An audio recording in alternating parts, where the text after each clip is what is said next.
अस्सलाम वालेकुम, मैं हूं रेहान तारिक और आप देख रहे हैं दासाक। जिस कदर बर्क रफ्तारी और आसानी के साथ पीटीआई खिजा के पत्तों की मानंद हवा के पहले ही झोंके में बिखर रही है, यही इसकी असलियत का सबसे बड़ा सबूत है कि ये कोई सियासी तंजीम थी और ना ही ये कोई ऐसी नजरियाती जमात थी जो उसूलों पर खड़ी की गई थी। बस मजमूम सियासी मकासद के लिए जोर जबरदस्ती पर एक खुद पसंद अनापरस्त शख्स के गिर्द हुजूम जमा करके एक जमात बनाई गई, उनकी ज़हन साजी की गई थी और जब यही हुजूम उल्टा अपने ही गले पड़ गया तो हाथ उठा लिया गया, जिससे अब ये हुजूम पत्ता पत्ता बिखर रहा है। सितम ज़रीफ़ी ये है कि इस हुजूम को बनाने से लेकर बिगाड़ने तक की सारी मश्क की असल कीमत इसके मफलूकुल हाल अवाम ही को भुगतना पड़ रही है। एक सियासतदान के लिए इंतजार करने का हुनर सीखना लाजमी है। बदकिस्मती से सियासत के मैदान में उतरने वाला क्रिकेट का खिलाड़ी इमरान खान इस कुलिये से नाश ना निकला। नतीजतन आज अंजाम से पहले वो अंजाम को पहुंच रहा है। चंद रोज पहले तक इमरान खान एक ऐसी जमात के सरबराह थे जिसकी मकबूलियत आसमान पर थी। टिकटें बड़ी बड़ी सिफारिशों और तगड़े नोटों के बाद मिल रही थी। बाज़ मुहिम्मात पर तो मुकाबला इतना मुख्तलिफ था, इतना ज़्यादा सख्त था कि टिकट देने की बजाय हलकों को खुला छोड़ दिया गया कि जो जीता वही सिकंदर होगा। ये सब करामात इमरान खान के एक के बाद एक जानदार बयानियों की बदौलत थी। उनका बयानिया हाथों हाथ बिक रहा था और इसका काउंटर करने के लिए उनके मुखालिफिन के पास कारकर्दगी दिखाने के लिए कुछ था और ना बयानिया के नाम पर कोई चीज़ थी। यूं पसपाई उनका और फतह इमरान खान का मुकद्दर बनती चली गई, जिसके बाद इमरान खान उस मकबूलियत की चकाचौंध में इतने खोए कि 2/3 से वापसी की पेशगोई करने लगे। उनके इन नारों में कुछ हद तक सच्चाई भी महसूस होती थी, लेकिन इमरान खान सियासत के असल राज और उमूर उससे इतने नाशना निकले कि उनसे ना तो सब्र हुआ और ना ही मानी खेज मुज़ाकरात। इस तरह वो मकबूलियत के ज़ोब में वो ब्लंडर कर बैठे कि जिसने चंद दिनों में उनकी सियासत को अर्श से फर्श पर ला खड़ा किया है। ये वो मौका था जिसकी तलाश में उनके मुखालिफिन थे। इमरान खान के बरक्स अब हुकूमत के हाथ ऐसा बयानिया लग चुका है कि वो आज भी उनके खिलाफ इस्तेमाल करेंगे और मुस्तकबिल में भी इसी शद्दोमत से इसका इस्तेमाल जारी रहेगा। इमरान खान को बतौर चेयरमैन पीटीआई इस वक्त 2 किस्म के चैलेंजेस का सामना है। उन्हें पहला सियासी और दूसरा कानूनी चैलेंज दरपेश है और ये दोनों ही उनके लिए बहुत खतरनाक हैं। कभी ज़मान पार्क और इमरान खान कारकुनान और रहनुमाओं का जमे गफीर हुआ करता था। मुलाकातों के लिए बड़े बड़े रहनुमाओं को भी घंटों इंतजार करना पड़ता था और अब ये आलम है कि उनके पास मुशावरत के लिए भी कोई नहीं बचा। वो आज भी ज़मान पार्क में मौजूद हैं, लेकिन तमाम तर मेला उजड़ चुका है। पार्टी ऊपर वाली सतह पर टूट फूट का शिकार है ही, लेकिन तंजीमी तौर पर पार्टी पॉलिसी हिल चुकी है। छोटे शहरों, कस्बों और देहातों तक उनके कारकुन और रहनुमा इस कदर बेदिल हो चुके हैं कि पार्टी छोड़ने में एक दूसरे से सबकत लिए हुए हैं। इधर उधर पार्टी ओहदों से इस्तीफा दिया जा रहा है, लाताल्लुकी और टिकटों की वापसी की जा रही है। अब इमरान खान के पास पार्टी टिकट्स तो हैं, लेकिन इन टिकटों को लेने वाला कोई। कल रात से लेकर अब कई दर्जन रहनुमा पीटीआई को खैरबाद कह चुके हैं। इनमें से कुछ मारूफ मजबूत नामों के पार्टी छोड़ने के लम्हात और बयानात आपके सामने रख रहा है। मैं कंडेम करता हूं 9 मई के वाक़यात को, तो अपने आप को भी इसमें जिम्मेदार समझते हैं। जिम्मेदारी लेते हुए हम इस्तीफा देते हैं पार्टी की हर पोजीशन से। मैं यहाँ पे अपनी सियासत को और पीटीआई को खैराबाद कहती हूँ। मैं 9 मई के गैर कानूनी इक़दामात थे, उसकी मैं भरपूर तरीके से मजम्मत करना चाहती हूँ। मैं ये ऐलान करती हूँ कि पाकिस्तान तहरीक इंसाफ की जितनी भी पोजीशंस है, पार्टी पोजीशंस है, उससे मैं इस्तीफा देती हूँ। मैं इन तमाम शरपसंद और दहशतगर्द कार्रवाइयों की वजह से पीटीआई का हिस्सा नहीं रहूंगी और अपने रास्ते जो है वो पीटीआई से जुदा कर रही हूँ। सफर इख्तिताम पजीर हुआ है, इस चिराग को आग लग गई है घर के चिराग से। हम इमरान खान साहब और पीटीआई से अपने रास्ते जुदा कर रहे हैं। ये तो कोई पाकिस्तानी तो नहीं कर सकता, कोई इंसान तो नहीं कर सकता जो अपने मुल्क से मोहब्बत करता है, वो तो नहीं कर सकता। मैं रिजाइन कर रहा हूँ Pakistan Tehreek Insaf as an MP है। इमरान खान को दरपेश दूसरा बड़ा चैलेंज कानूनी नौयत का है। इमरान खान को 140 से जायद केसेस, जिनमें अलकादा ट्रस्ट, तोशाखाना और सानिया 9 मई के करता धरता जैसे अहम केसेस का सामना है। इन केसेस से जान खलासी नामुमकिन नहीं तो मुश्किल ज़रूर है। इन केसेस को भुगतते भुगतते उन्हें बरसों लगेंगे। हालात इस नहज को पहुंच चुके हैं कि इमरान खान के पास जमानत देने के लिए भी कोई मौजूद नहीं है। उन्हें जमानत के लिए अब घर में मौजूद स्वीपर्स का सहारा लेना पड़ रहा है और वो भी इस वक्त खामोश हो जाता है जब उससे अदालतें पूछती है कि वो इमरान खान के जमानती बचल के जमा कराने के अलावा मुकम्मल जमानत देने पर तैयार है। कानूनी टीम भी एक एक करके बिखर रही है, जिसकी मिसाल बाबर अवान की लंदन रवानगी से मिलती है। बाबर अवान इमरान खान की कानूनी टीम के हेड हैं, लेकिन अब लंदन सुधार चुके हैं। जब उनसे बैरून मुल्क जाने की वजह दरियाफ्त की गई तो मौसूफ ने फरमाया कि उनका दौरा पहले से शेड्यूल था और वो निजी मसरूफियात की वजह से जा रहे हैं। ये कैसा हसीन इत्तफाक है कि जिस पार्टी की हुकूमत में वो 3 बरस मजे लूटते रहे, उस पर मुश्किल वक्त के दौरान वो अपनी निजी मसरूफियात तर्क करने से कासिर हैं। इमरान खान के लिए इस लिहाज से भी खासा मुश्किल तरीन वक्त है। पीटीआई की टूट फूट के दौरान आजकल भी वही माहौल है जो इससे कबल हमने 2017, इससे पहले 1999 के मार्शल लॉ के बाद देखा। पीटीआई अरकान की टूट फूट के दौरान यकायक नए धड़े पुराने किरदारों के साथ जलवागर हो रहे हैं, जिनमें एक क़यादत जहांगीर तरीन है, दूसरी की चौधरी सरवर क़यादत संभाले हुए हैं। और चौधरी सरवर तो काफ लीग में शामिल होकर मुख्तलिफ अरकान को पार्टी में शामिल कराने के लिए भी खासे मुतहर्रिक दिखाई दे रहे हैं। उसके अलावा पीटीआई हकीकी के नाम से भी एक पार्टी इलेक्शन कमीशन में रजिस्ट्रेशन के लिए पर तोल रही है। ज़राए के मुताबिक जहांगीर तरीन भी नई पार्टी बनाने जा रहे हैं, जिसके पैटर्न इन चीफ वो खुद होंगे। और जहांगीर तरीन कराची, अंदरून सिंध, केपी और बलूचिस्तान से भी अहम रहनुमाओं से राब्ते में है। तीसरी तरफ राव यासिर, जिनका ताल्लुक मुल्तान से है, उनकी जानिब से तहरीक इंसाफ हकीकी का क़याम और रजिस्टर होने की भी इत्तलात ज़ेरे गर्दिश है।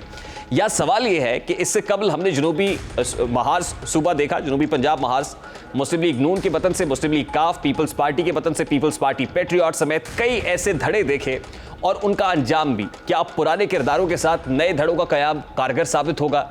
इस बार उनका अंजाम पहले जैसा होगा या इससे मुख्तलिफ होगा? और क्या ऐसी शोबदाबाजियां हकीकी सियासत और जमहूरियत के लिए कारगर साबित होंगी जो तारीखी तौर पर पहले मुकम्मल नाकामी का शिकार रही? या सवाल यह भी है कि क्या ऐसे किसी भी जमात का खात्मा मुमकिन है जैसे तहरीक इंसाफ का हो रहा है?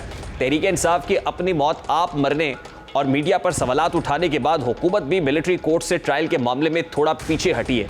अब हुकूमत की जानिब से ऐसा तासुर दिया जा रहा है कि सिर्फ वही मुकदमात ही फौजी अदालतों में जाएंगे जिनके बारे में मुकम्मल और ठोस शवाहिद मौजूद हैं और जो हकीकतन जलाओ घिराव करने में मुलव्विस हैं। उन मुकदमात की तादाद 6 और की कुल तादाद 33 बताई जा रही है। इस बारे में वफाकी वज़ीर दाखिला का क्या कहना? आज वज़ीर दिफा ख्वाजा आसिफ ने भी जिन्ना हाउस का विजिट किया और इस मौके पर उन्होंने पीटीआई को की इस काविश, इस कोशिश को, इस मकरू धंधे को गद्दारी से ताबीर किया। वो क्या कह रहे थे, जरा उसकी एक झलक भी आपके सामने रखकर। जिस तरह तबाही फैलाई गई है, जिस तरह इसको डैमेज किया गया है, जिस तरह आग लगाई गई है, ये कोई बेसाख्ता या स्पॉन्टेनियस नहीं, कतई तौर पे नजर नहीं आता, ये सारा कुछ प्लान। और ये रियासत के खिलाफ जो है बगावत जो है, खुसूसन इमरान खान अपने इरशादात और फरमूदात हैं, कभी कोई मौका नहीं छोड़ा जिससे उन्होंने ये बात मिस की हो और टारगेट ना किया हो पाक फौज को और पाक फौज की क़यादत को। आज K4 के इफ्तिताई मंसूबे से खिताब में वज़ीर आज़म और वज़ीर खारजा ने भी एक ही बात दोहराई कि इमरान न्याजी के उकसाने पर जत्थों ने हमले किए। चोर डाकू का दिन रात नारा लगाने वाला करप्शन केस में फंसा, करप्शन केस बनने पर जलाओ घिराव की हिदायत जारी कर दी। 4 साल चोर डाकू का दिन रात नारा लगाता रहा, वो खुद आज करप्शन के केस में अगर आया है तो कहा कि जलाओ घिराव करो और जाके तंजीबात को जहाँ पर हमला कर दो, कायदे आज़म के घर पे हमला कर दो। ये कहाँ की पाकिस्तानियत है? ये कहाँ की सियासत है? ये जो मई 9 का इंसिडेंट्स हुए थे, अगर ये साजिश 9/0 में प्लान होता तो उसका रद्द अमल क्या होता? ये तारीख साबित करेगा कि क्या हम ये भी बर्दाश्त करेंगे कि जो कायदे आज़म का तोहफा था जिन्ना हाउस लाहौर में, उस पर भी हमला हो और हम खामोश रहे? क्या हम ये बर्दाश्त करेंगे कि यादगार शोदा को जलाया जाए और हम खामोश थे?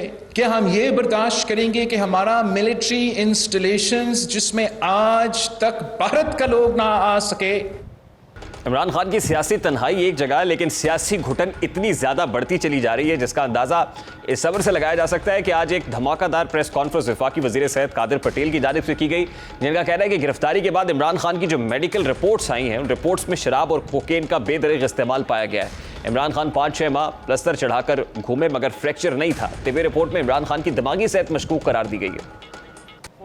5-6 माह इतना भारी पलस्तर अपने पैर पे चढ़ाकर घूमते रहे, जबकि किसी फ्रैक्चर की मेडिकल रिपोर्ट में कोई जिक्र नहीं है इनके पैर पे। शराब और कोकेन का बेदरेग इस्तेमाल, अब उसका तनासुब जब तक नहीं आता हम किसी हतमी नतीजे पर नहीं जाएंगे, लेकिन इब्तिदाई रिपोर्ट के मुताबिक, और ये खान साहब को खुद भी पता है कि उनका यूरिन सैंपल लिया गया है, इनकी दिमागी हालत के बारे में लिखा गया है कि the mental stability questionable, there were some appropriate gesture.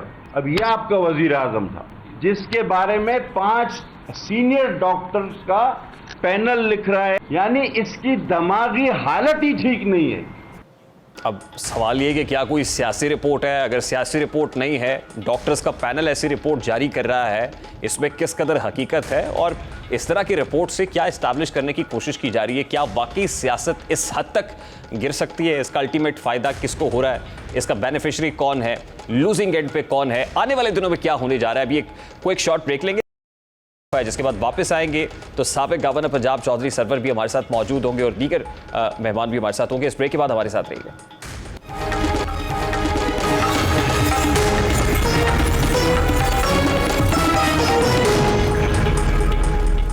Welcome back. अस्सलाम वालेकुम राव यासिर साहब, बहुत बहुत शुक्रिया आपके वक्त के लिए। सबसे पहले तो बड़ा सादा सा सवाल है, आप पीटीआई हकीकी बनाने चले हैं, इसके लिए आपने एप्लीकेशन फाइल कर दी इलेक्शन कमीशन ऑफ पाकिस्तान में, और आपकी पीटीआई के अंदर स्ट्रगल कितनी रही है कि आप पीटीआई हकीकी तश्कील दे रहे हैं? पाकिस्तान तहरीक इंसाफ के अंदर जो मेरी स्ट्रगल रही है, 12 साल की मेरी स्ट्रगल है। 2011 में मैं पाकिस्तान तहरीक इंसाफ को ज्वाइन किया था जी। 2011 में आपने पीटीआई को ज्वाइन किया। आपने ये जो एप्लीकेशन है इलेक्शन कमीशन ऑफ पाकिस्तान में फाइल कर दी है पीटीआई हकीकी रजिस्टर कराने के लिए? जी बिल्कुल कर दी है जी। आज वहीं से इस्लामाबाद से मैं अभी अपने ऑफिस पहुंचा हूँ, मरकज़ी सेक्रेटेरिएट मुल्तान, पाकिस्तान तहरीक इंसाफ हकीकी में। 1996 में इमरान खान साहब प्रैक्टिकल पॉलिटिक्स में आते हैं, मियाँ वाली से एक सीट जीतते हैं, पीटीआई पाकिस्तान तहरीक इंसाफ तश्कील पाती है जी। 2011 में पीटीआई ज्वाइन करने वाले राव यासिर साहब को आज ये कैसे लग रहा है कि असल पीटीआई तो वो है जिसके फाउंडर राव यासिर होंगे? वो पीटीआई असल उसको बनाने वाली पाकिस्तान की यूथ थी, प्रमोट करने वाली पाकिस्तान तहरीक इंसाफ को यूथ थी। हम पाकिस्तान तहरीक इंसाफ जो बनाई गई है हकीकी मायनों में पाकिस्तान तहरीक इंसाफ अपने नुमाइंदगान को मैदान में इंशाल्लाह उतारेगी और यूथ को आगे लाया जाएगा और इंशाल्लाह नए चेहरे पार्लियामेंट में आप देखेंगे और अवाम की ताकत से और नौजवान की ताकत से आप इंशाल्लाह ताला पाकिस्तान तहरीक इंसाफ हकीकी को नुमाया। आज मेरा दूसरा दिन है, मैंने 25 तारीख यानी कि कल मैंने अपनी पाकिस्तान तहरीक इंसाफ हकीकी का ऐलान किया। आज 5000 लोग लड़के पूरे पाकिस्तान से, सुबह जब मैं खड़ा था इस्लामाबाद इलेक्शन कमीशन में अपनी सबमिट कर रहा था दस्तावेज़, उस टाइम जो मेरी फिगर्स थी वो थी 3100। इस टाइम जो मेरी फिगर हैं वो हैं 5051।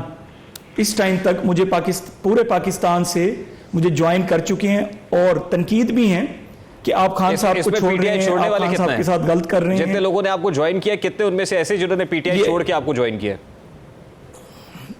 ये अभी इसके अंदर हमारा शफल होना है कि कितने पाकिस्तान तहरीक इंसाफ से हैं। अभी सिर्फ मुझे इंडिकेट किया जा रहा है कि हमारी फिगर्स यहाँ आ गई हैं। आपका मंशूर क्या है राव यासिर साहब? 5000। हमारा मंशूर यही है कि पाकिस्तान के अंदर 25 करोड़ आबादी है।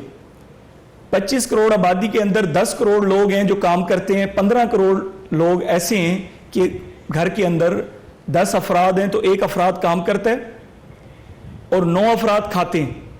हम मंशूर ऐसा लेकर आएंगे कि हर नौजवान को एक बिजनेस देंगे, हर घर में इंशाल्लाह आप देखें कारखाना होगा। हम एक नया बिजनेस लेकर आएंगे हर किस्म की, जैसे अच्छा चले, थॉट आपकी बहुत अच्छी है, लेकिन मेरा बड़ा सादा सा सवाल है आपसे। पाकिस्तान तहरीक इंसाफ के दौर में आप पे 13 मुकदमात ऐसे हैं जो चेक बाउंस के हुए, 10 जमीनों पे कब्जे के हैं, क्या ये खबर दुरुस्त है? वो 9 जो कब्जों के हुए हैं वो मेरी पार्टी के ही लोग थे जिन्होंने मुझे बदनाम के लिए करवाया, और चेक जो मेरे से गए हुए हैं वो मेरे चोरी हुए थे, उनकी मैं FIRs करवा चुका हूँ। 13 चेक बाउंस के मुकदमात है, 10 जमीनों पे कब्जे के, और आप हवालात में भी रहे। No no no no no no no no no no no no 3 अदद जो आप उनकी डिटेल पढ़ें कि उनका फैसला क्या हुआ। FIRs तो आप पे भी किसी पे भी हो सकती हैं, उनके फैक्ट्स लें कि वो फैक्ट्स क्या थे। जो 10 मुकदमात कब्जे के बताए गए हैं उसके अंदर वो ज़मीन मेरी अपनी थी, लोग काबिज थे मेरे मुखालफीन के मुझे नीचा दिखाने के लिए, उन 10 लोगों ने प्रोपेगेंडा किया। अच्छा, मैं इस इशू के ऊपर जरा वापस आता हूं। मुझे चौधरी सरवर साहब ने भी ज्वाइन कर लिया है, इस वक्त पाकिस्तान मुस्लिम लीग काफ के चीफ ऑर्गेनाइजर है, साबिक गवर्नर पंजाब है। अस्सलाम वालेकुम चौधरी साहब, बहुत बहुत शुक्रिया आपके वक्त के लिए। चौधरी साहब, सबसे पहले तो बड़ा सादा सा सवाल है, इमरान खान साहब की पार्टी, आपकी एक्स पार्टी है पाकिस्तान तहरीक इंसाफ, उसके साथ जो कुछ हुआ है ये दुरुस्त हुआ है, जस्टिफाइड है? देखें, पहली बात तो ये है कि मैं तो हमेशा इस बात पे बिलीव करता हूँ कि पार्टियों की तोड़ फोड़ जो है वो नहीं होनी चाहिए, लेकिन इसके साथ साथ ही मैं ये भी कहता हूँ कि जो कुछ पिछले 1 साल में हुआ और जो कुछ बदकिस्मती से खान साहब के साथ हुआ है, ये उनके नाअहल और इनकम्पिटेंट और गलत मशवरा देने वाले लोग, गैर सियासी लोग उनके इर्द जमा थे। और ये जो कुछ आज हो रहा है या 6 महीने पहले से, ये मैंने आज से 1.5 साल पहले प्रेडिक्ट किया था और बताया था अपने तमाम दोस्तों को, इंक्लूडिंग प्रेसिडेंट ऑफ पाकिस्तान और पार्टी की सीनियर लीडरशिप को, कि जिस जो रास्ता हम इख्तियार कर रहे हैं एस्टेब्लिशमेंट से कन्फ्रंटेशन का, ये रास्ता हमें तबाही की तरफ लेके जाएगा और ये रास्ता हमें जेलों की तरफ लेके जाएगा। तो मैं समझता हूँ कि बहुत सी गलतियां हुई हैं, ब्लंडर्स हुए हैं, लेकिन फिर भी जमहूरियत में जो लोग इंडिपेंडेंट फैसले करें, उनको इंडिपेंडेंट फैसले करने का हक होना चाहिए। अच्छा चौधरी साहब, आज वजीर सेहत कादिर पटेल साहब ने इमरान खान की जो मेडिकल रिपोर्ट्स शेयर की 5 रुकनी मेडिकल टीम ने, जो डॉक्टर्स पर मुश्तमिल थी, वो ये कहते हैं कि इमरान खान के नमूनों के अंदर शराब और कोकेन का बेतरीक इस्तेमाल पाया गया है और ज़हनी हालत भी ठीक नहीं है। इस तरह की रिपोर्ट्स, क्या ये आप समझते हैं कि ये सियासी रिपोर्ट्स हैं, सियासी गुफ्तगू है जो नहीं होनी चाहिए, इससे सियासत मज़ीद ख़राब हो जाएगी? देखिए, मैं तो जो है हमेशा मेरी एक सोच रही है कि आप जितने भी लोग हैं, हम सब में अच्छाइयाँ भी हैं, बुराइयाँ भी हैं। ज़ातियात से हमें अबव होके, पर्सनल लाइफ से अबव होके हमें अपनी जो है वो पॉलिटिक्स जो है वो, सियासत जो है वो करनी चाहिए। अच्छा, अब चौधरी साहब, अब इमरान खान साहब की पार्टी तो ख़ज़ा के पत्तों की तरह बिखर रही है और उसके बाद हमने देखा जहांगीर तरीन साहब भी एक्टिव हो गए हैं और 1-2 धड़े नए नामों से भी राव यासिर हमारे साथ मौजूद थे। पीटीआई हकीकी की रजिस्ट्रेशन के लिए इलेक्शन कमीशन ऑफ पाकिस्तान से रुजू कर चुके हैं। फिर आप मुस्लिम लीग काफ को खासा मुतहर्रिक किए हुए हैं, लोग जोक दर जोक शामिल हो रहे हैं। क्या देख रहे हैं, ये धड़ेबंदी मजीद बढ़ जाएगी? मतलब मजीद पॉलिटिकल पार्टीज आ रही हैं, यानी पीटीआई ज़्यादा डिवाइडेड हो जाएगी, डिस्ट्रीब्यूशन ज़्यादा हो रही है, या किसी एक जगह पे जाके आप समझते हैं कि वो सब जाके इकट्ठे हो जाएंगे? देखिए भाई, मैं तो आज से 3 महीने पहले पाकिस्तान मुस्लिम लीग में शामिल हुआ था और मेरा तो एक लोगों को मैसेज है कि अल्लाह के फजल करम से मैंने अपनी सारी ज़िंदगी यूरोप में गुजारी है। वहाँ मैं ग्लासगो सिटी काउंसिलर रहा, वहाँ पर मैं मेंबर ऑफ पार्लियामेंट रहा, वहाँ मैं जो सबसे इफेक्टिव सेलेक्ट कमेटी है, Scottish affair parliamentary select committee, उसका चेयरमैन रहा। तो जो वेल्थ ऑफ एक्सपीरियंस मेरे पास है कि इस मुल्क के एजुकेशन सिस्टम को कैसे ठीक करना है, इस मुल्क के एनर्जी क्राइसिस को कैसे ठीक करना है, इस मुल्क की मईशत को कैसे ठीक करना है, इस मुल्क में अदल इंसाफ का निज़ाम कैसे लाना है।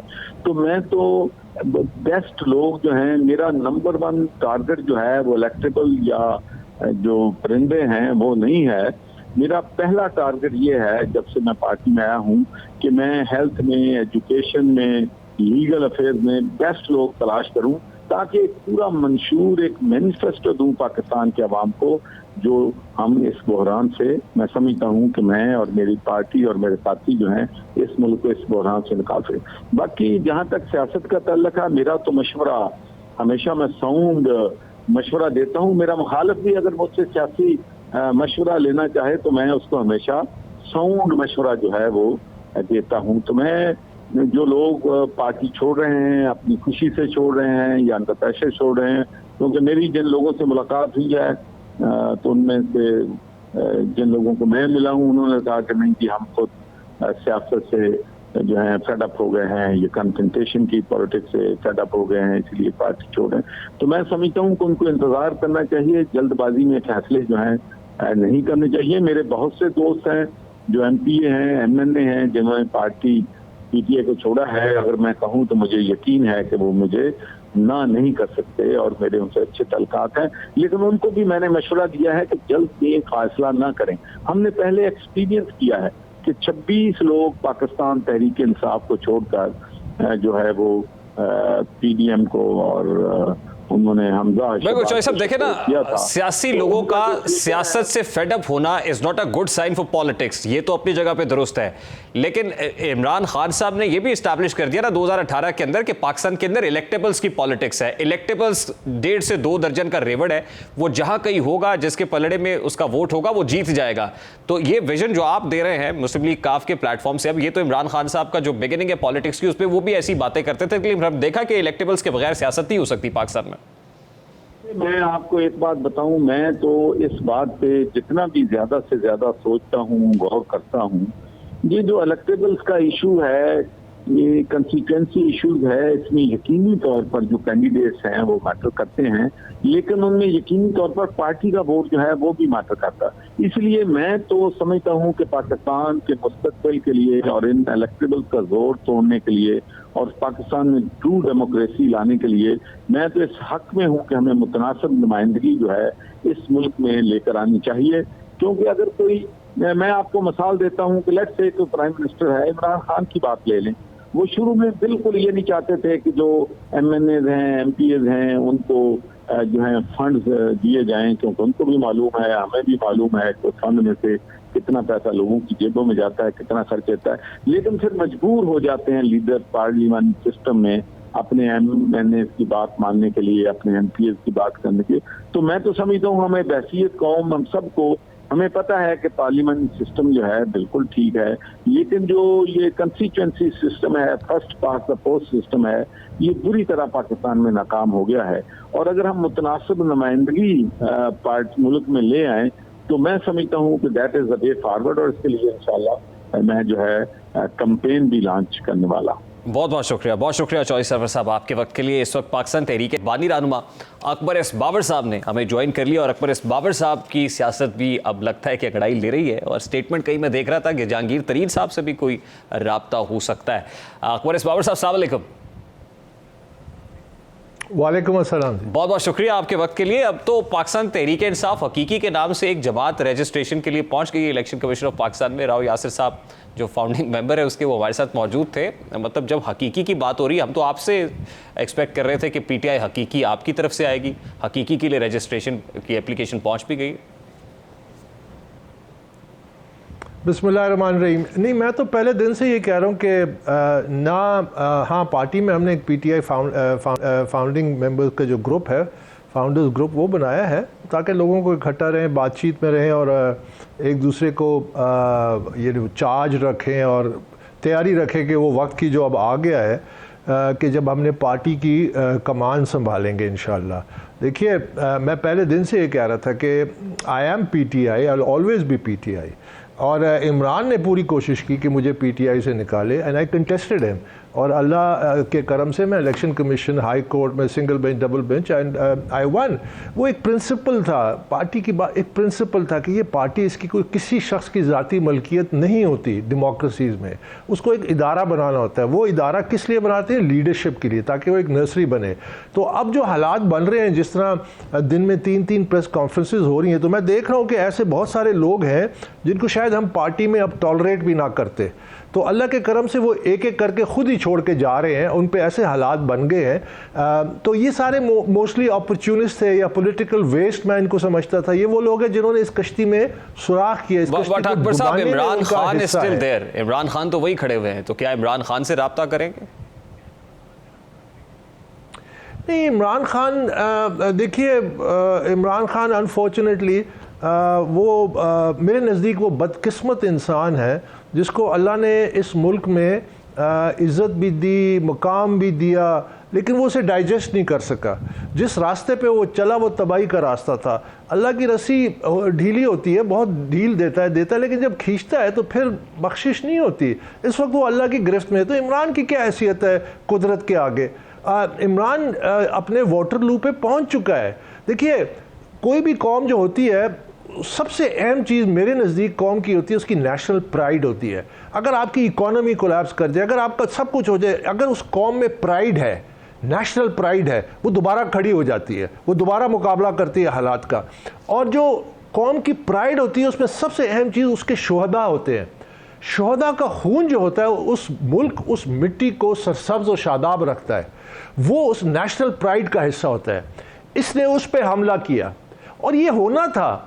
Something had to give, something had to blow up. वो जो एक सारा बलून था सोशल मीडिया का जो हवा भरी हुई थी, ऑन 9th of May इसने हमारी नेशनल प्राइड पे हमला किया। और मैं तो खैर आपके सामने कहता आया हूँ कि ये बैनुल अक़वामी साजिश है और इंतशार की साजिश है। अब तो ताने बाने हर तरफ मिल रहे हैं एंड ऑल दोज रिस्पॉन्सिबल। अभी जो लेटेस्ट सर्वे आया कल, जो इप्सोस का है, इंटरनेशनल वो इदारा है, वो क्या कहता है?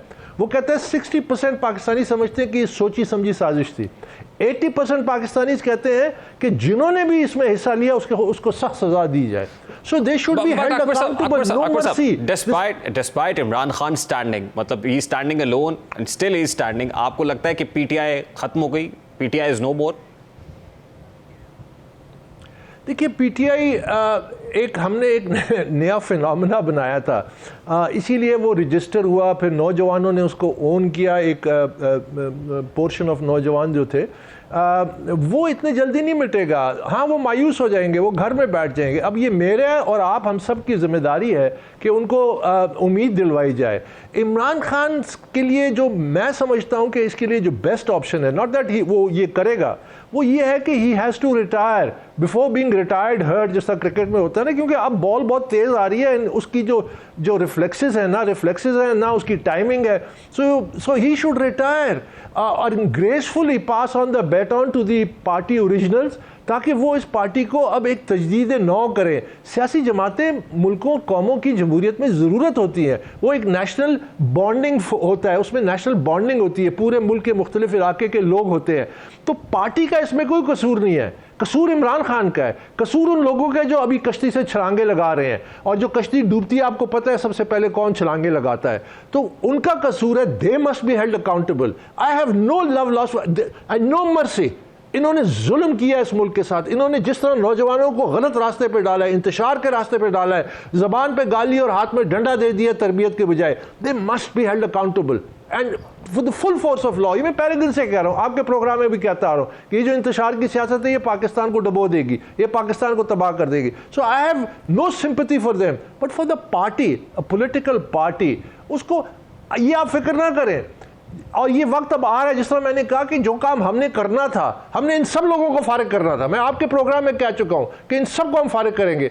अल्लाह का करम देखें कि वो एक एक करके खुद ही फारिग हो रहे हैं। हालात का तकाजा बन रहा है। तो इमरान क्या है? इमरान हालात और कुदरत के आगे उसकी क्या हैसियत है? बट ग्रेसफुली अगर इमरान खान साहब एग्जिट नहीं करते या रिटायर नहीं होते, तो फिर दूसरा हल क्या है? क्या इमरान खान की डिस्क्वालिफिकेशन का इंतजार करेंगे या किसी सजा का इंतजार करेंगे? नहीं, देखिए, रेहान, दो चीजें हैं।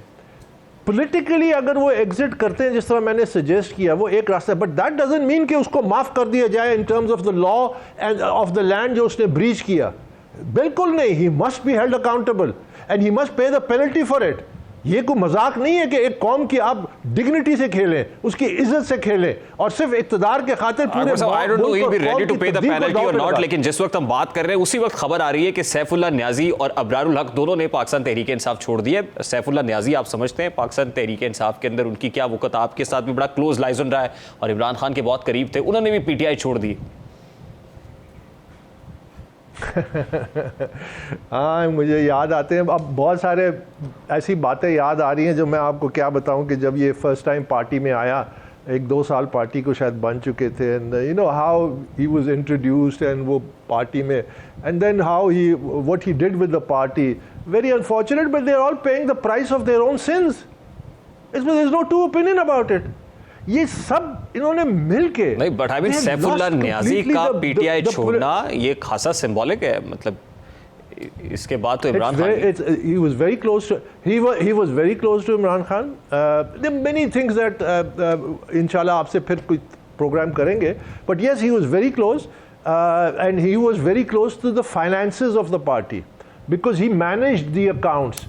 He was part of the finance board. He was part of everything that happened with the PTI finances. जो मैं पहले दिन से मैंने आइडेंटिफाई किया, जब मैंने फाइनेंस बोर्ड का मैं नाम लेता था, उसमें सैफुल्लाह न्याजी था, सरदार अजहर तारिक खान थे, और फिर उसके बाद और 3-4 लोग थे।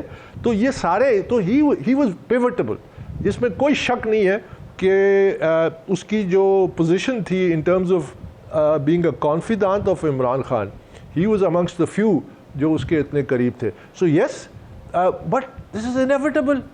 This is inevitable. So what I'm able to understand at this point in time is कि PTI is not going to die. PTI को उसके फाउंडिंग मेंबर्स आके टेक ओवर कर लेंगे, लेकिन उससे पहले जाहिर है रास्ते की दीवार इमरान खान है. इमरान खान हटेंगे, वो ग्रेसफुली जाते हैं, एग्जिट जो भी होता है, उसके बाद फिर क्या आप लोग आपस में कोई गुफ्तो शनीद कर रहे हैं? जो फाउंडिंग मेंबर्स हैं राब्ते में आ गए हैं, सोच लिया है कि क्या करना है, PTI को कैसे टेक ओवर करना है, कैसे चलाना है? देखिए, events are moving in that direction. हम इंशाल्लाह अगर जब मौका अल्लाह देगा और जो देगा, आप गवाए. सब लोग कहते थे कि पता नहीं तुम क्या यूटोपिया की बातें करते हो. तो आई ऑलवेज बिलीव, मैं उनको ये मिसाल देता था कि नेल्सन मंडेला 27 साल जेल में रहा. वो 5वें साल में भी फौत हो सकता था बीमारी या टॉर्चर की वजह से. 10वें, 12वें, 20वें, 25वें, he held on to the principles. He said नहीं, इस रास्ता, ये पॉलिटिकली करेक्ट रास्ता है, जब तक मैं जिंदा हूं मैं इस रास्ते पे रहूंगा. उसको कामयाबी मिली. इसी तरह कामयाबी मिलती है, हमें भी इसी तरह कामयाबी मिलेगी. हम इस जमात को दोबारा मुनज़्ज़म करेंगे, इसके अंदर ट्रांसपेरेंसी लेके आएंगे, इसके अंदर अकाउंटेबिलिटी लेके आएंगे. बाय द वे, अकाउंटेबिलिटी तो अब खुद ब खुद हो रही है, लेकिन दे मस्ट बी हेल्ड अकाउंटेबल. ये जो सब जा रहे हैं, इसके अलावा इसको डेमोक्रेटिक पार्टी बनाएंगे और पाकिस्तानी कौम के सामने एक मॉडल रखेंगे कि दिस वॉज द मॉडल. ये वो मॉडल था जो जिसके लिए ये पार्टी बनाई गई थी. And I have no doubt in my mind कि उस वक्त जब हम साबित कर देंगे कि वी मीन व्हाट वी से, क्योंकि इस वक्त तो एक एतमाद का गैप भी आ गया. तो उसके लिए कितने लोग अभी आपके साथ राब्ते में हैं? 2 हफ्ते अगर मैं गिनवाना शुरू कर दूं, वो फिर बड़ी लंबी लिस्ट बन जाती है. तो समटाइम्स 2-4 नाम मुझसे रह जाते हैं, तो फिर वो मुझे कॉल करके कहते हैं कि आप लेकिन सभी लाइजन में जो पैरेलल एफर्ट हो रही है जहांगीर तरीन कर रहे हैं, वो भी आपके साथ कांटेक्ट में है? नहीं, I am not in contact with Jahangir तरीन. ये मीडिया के ज़रिए ही पता चल रहा है कि वो कुछ सोच रहे हैं या मुनज़्ज़म कर रहे हैं. तो मुझे बिल्कुल उनकी जो सोच है या वो किस रास्ते पे चलना चाहते हैं, या मेरा उनसे कोई राब्ता भी नहीं है, तो इस वक्त मैं उस सिलसिले में कोई कमेंट कर नहीं सकता. मेरी जो कोशिश और हमारी जो कोशिश होगी वो ये होगी कि तमाम PTI जो जेन्युइन PTI के लोग हैं, चाहे जिधर भी हैं मुल्क के जिस कोने में, सबको इकट्ठा करें, ऑर्गेनाइज करें. बाय द वे, एक वक्त था 2010-11 में जब इमरान ने मुझे बिसाइड्स मेरी मीडिया की जो जिम्मेदारियां थी, KP का भी जिम्मेदारी दी थी. तो मैंने KP में रिफॉर्म शुरू किया. हमने प्रोविंशियल स्टीयरिंग कमेटी बनाई, डिस्ट्रिक्ट्स में कमेटीज बनाई. स्टीयरिंग जो प्रोविंशियल कमेटी होती थी वो हर महीने मीट करती थी, मिनट्स होते थे, उसमें डिसीजन थे. पहली दफ़ा PTI की fund raising PTI provincial executive committee KP में हमने करवाई थी कि सारे जो मेंबर्स बैठे वो अपने डोनेशंस दे. सो उसको ऑर्गेनाइज करने का वो किया, इतना ज़बरदस्त था. लेकिन then obviously everything got derailed और वो कप्तान साहब जो थे वो कजाकों से मिल गए. The whole party was hijacked. Akbar sahab, I have to take a very quick short break. Lastly and very quickly, फिर क्या समझे इलेक्शंस कंटेस्ट करने जा रहे हैं? मैं देखिए, मेरा पहला मकसद और वो है कि पार्टी को रीऑर्गेनाइज करना और अपने मंशूर पे लेके आना और क्रेडिबल चॉइसेस लोगों के सामने रखना. अगर तो वो मौका मिला फिर तो है, वरना सबसे पहला हदफ ये है. इलेक्शन मेरा हदफ नहीं है कि मैं अपने आप को इलेक्ट कराऊं. मेरा हदफ है पाकिस्तान तहरीक इंसाफ को एक मुनज़्ज़म, डेमोक्रेटिक, क्रेडिबल जमात बनाना. बहुत बहुत शुक्रिया अकबर बाबर साहब, पाकिस्तान तहरीक इंसाफ के बानी रहनुमा हमारे साथ मौजूद थे. एक फ्रंट पे तो हुकूमत कामयाब हो गई है. इमरान खान से निपटने के बाद अब अगला चैलेंज इकोनॉमिक फ्रंट पे है. इकोनॉमिक डोमेन में हुकूमत क्या कर रही है? आज वज़ीर आज़म शहबाज शरीफ ने भी एक प्रेस कॉन्फ्रेंस की है. क्या बात करेंगे इस ब्रेक के बाद?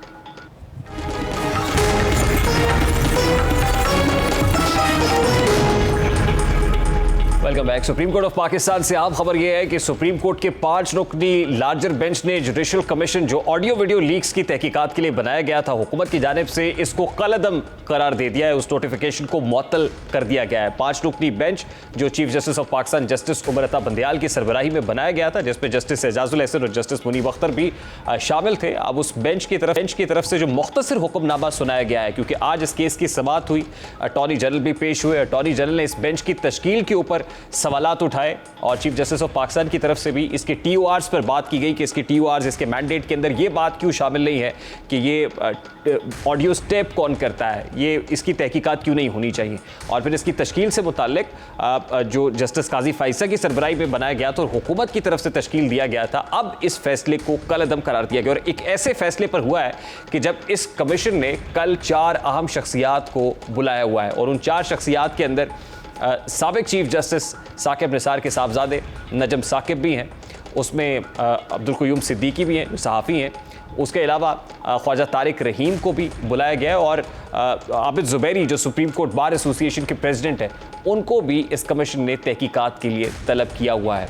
अब ऐसे मौके पे इस नोटिफिकेशन को कलअदम करार दिया जाना यकीनन बड़ा सिंबॉलिक है। एक तरफ चीफ जस्टिस है, दूसरी तरफ सुप्रीम कोर्ट ऑफ पाकिस्तान के सीनियर मोस्ट जज जस्टिस काजी फाइज़ा की सरबराही में एक कमीशन है। सबसे पहले तो ये सादा सा सवाल है कि इन ऑडियोज़ और वीडियोज़ की तहकीकात होनी चाहिए या नहीं होनी चाहिए।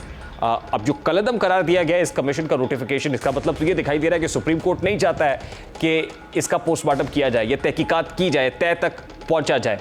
यकीनन अगर इसकी तय तक नहीं पहुंचना मकसूद, तो बराह रास्त ये लगता है कि जो आज अटॉर्नी जनरल ने नुक्ता उठाया था कि कॉन्फ्लिक्ट ऑफ इंटरेस्ट है, ये बेंच इस केस को ना सुने, तो शायद ये बेंच ये समझता है कि ये ऑडियोज़ जो बराह रास्त उनके ब्रदर जजेस से मुताल्लिक है, खुद चीफ जस्टिस ऑफ पाकिस्तान से की खुशदामन की ऑडियो भी इसके अंदर है, तो ये समझते हैं कि इसको प्रॉब नहीं किया जाना चाहिए। लेकिन एक और अहम नुक्ता ये है कि विद इन द इंस्टीट्यूशन जो एक जंग है, अब उसका तासुर मज़ीद गहरा हो गया है। जो दरारें अंदर थी अब खुलकर वाज़ेह हो गई हैं, बाहर आ गई हैं आने वाले दिनों में। और एक इंपॉर्टेंट चीज़ ये भी है कि सुप्रीम कोर्ट ऑफ पाकिस्तान जो इलेक्शन के फैसले के हवाले से जो है वो केसेस की समाअत कर रहा था, अब इलेक्शंस वाला मामला बैकड्रॉप में चला गया है और फ्रंट एंड पे ये इशू आ गया है जिसमें सुप्रीम कोर्ट के अपने ही जो जजेस हैं वो आपस में एक दूसरे के आमने सामने दिखाई दे रहे हैं। आने वाले दिनों में ये जंग क्या सूरत इख्तियार करती है, ये बड़ा सवाल होगा। प्रोग्राम के वक्त अपने इख्तिताम को पहुंचा, आपसे मुलाकात होगी इंशाल्लाह अगले हफ्ते। तक रखिए ख्याल, अल्लाह हाफ़िज़।